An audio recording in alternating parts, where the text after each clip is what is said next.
So parametric equations again. Skills like this would help us if we wanted to sketch the graph of parametric equations. Finding out where it crosses the coordinate axes is a good thing to do. So we're looking at the points of intersection with the coordinate axes. Let's have a look at the y-axis first. Well, on the y-axis, x equals 0. So 0 equals 1 plus 3 sine t.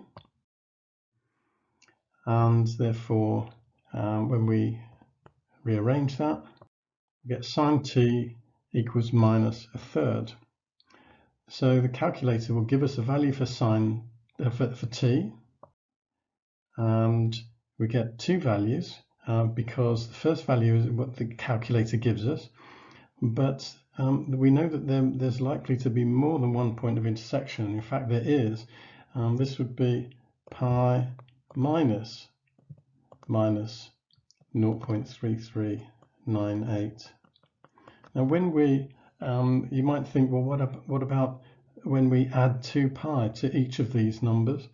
But adding 2 pi to the value of t is not going to change the value of x or the value of y, because adding 2 pi to cos t it returns it back to its original value.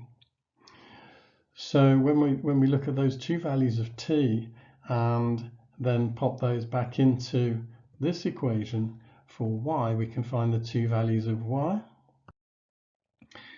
here. Now I'm being overly giving too much accuracy at this stage. I'm aware that my answers need to be expressed to 2 decimal places, but I'm going to express all the answers at the end.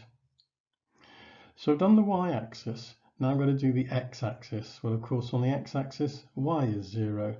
So we're saying 0 is 1 minus cos 2t.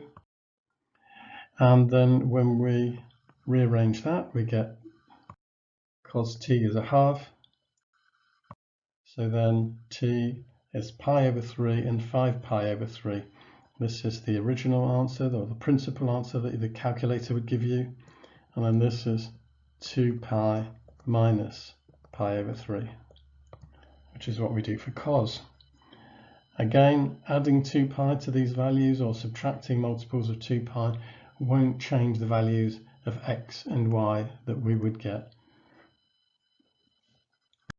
So when I put each of those values of t into this expression for x, I get these two values for x. Again, more accuracy there than I need, but now I can write the answers.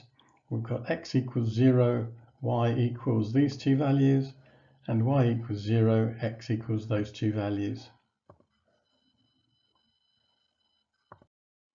So writing those as coordinate pairs to 2 decimal places, that's what I get.